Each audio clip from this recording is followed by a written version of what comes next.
snatched that wallet up and I ran home. Told me to believe or not to believe. A person's paradigm is like a window through which they see the world.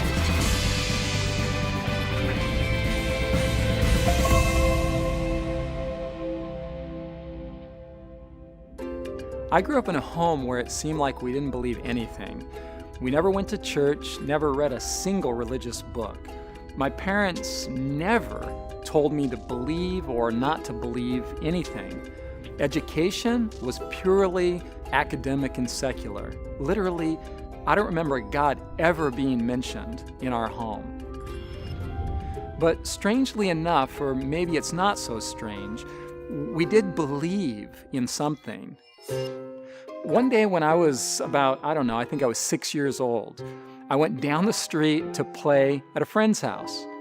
And as I was approaching the house, I saw this big, fat wallet full of cash on the driveway by his dad's car. Wow, I had never seen that much money before. I snatched that wallet up and I ran home. And man, was I nervous. For days in my bedroom, I hovered over that wallet, engaged in a massive struggle.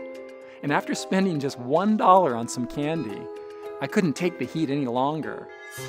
So early one morning, I crept up to my friend's house, laid the wallet on the driveway, and ran home like somebody was chasing me. All that moral activity was going on in my 6-year-old brain without any religious education. So I did believe something, even as a kid growing up in a totally non-religious home. You might even say that I had the beginnings of a worldview. Now, what I'd like to suggest is that everybody on the planet believes something. Each of us holds within our minds what is sometimes called a paradigm, as in paradigm shift.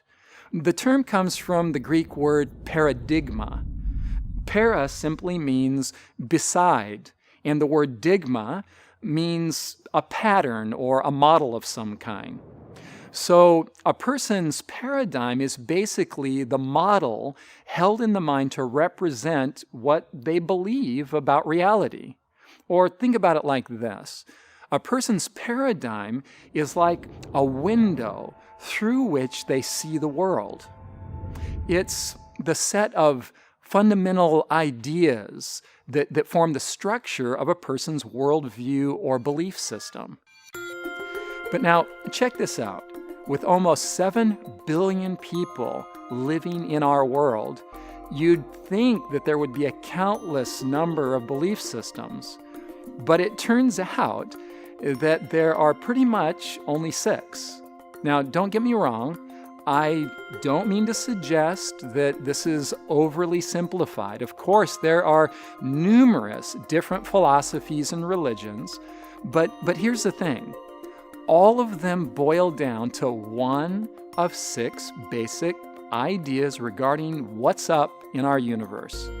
Paradigm 1 is what's called materialism, or more to the point, atheism.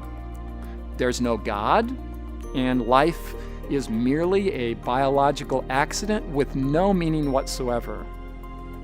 Paradigm number 2 is what's called Pantheism. The idea here is that nature itself is God, and there's no personal God distinct from nature. Number 3 is what we're going to call appeasement theism. It's a mouthful, but it basically means that God is a bloodthirsty tyrant, and we're all pretty much in trouble unless we can find a way to placate his wrath. Paradigm number 4 is deterministic theism. In this worldview, the basic idea is that God is all about control.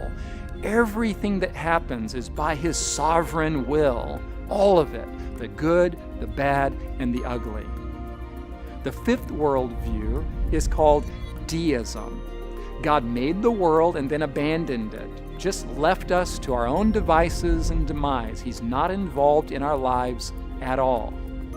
And paradigm number 6 is what we're going to call benevolent theism, sometimes characterized as free will theism.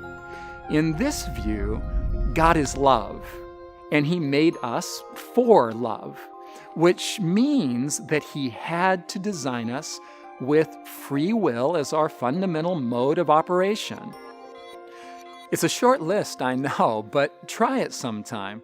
Take a moment to stop and think about which worldview you might hold. I think you'll find that we all fit into one of the six. It's as if each one of us is standing at a window looking out over the world. We all have at least a gut-level picture of the world, of reality, of God, and of ourselves.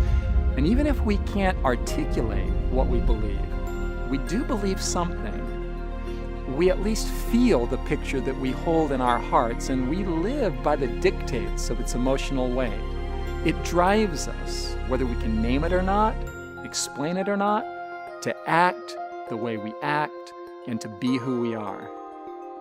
You know, I put that wallet back because on some level in my 6-year-old heart, I believed it was wrong to keep it.